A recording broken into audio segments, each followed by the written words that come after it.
अस्सलाम वालेकुम, मेरा नाम अमजद और मैं यहाँ का श्री पाए का मकामी हूँ, यहाँ के रहायशी हूँ।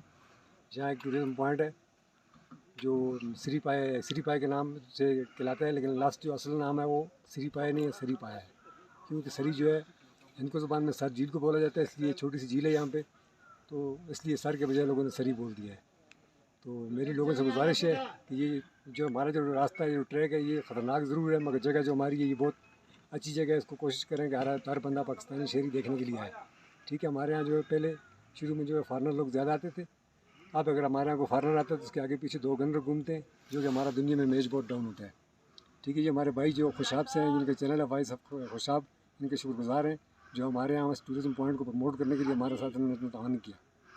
और मेरी तमाम लोगों से इल्तिजा है कि एक दफ़ा ज़िंदगी में यहाँ पे ज़रूर आए। शुक्रिया। इनकी आवाज़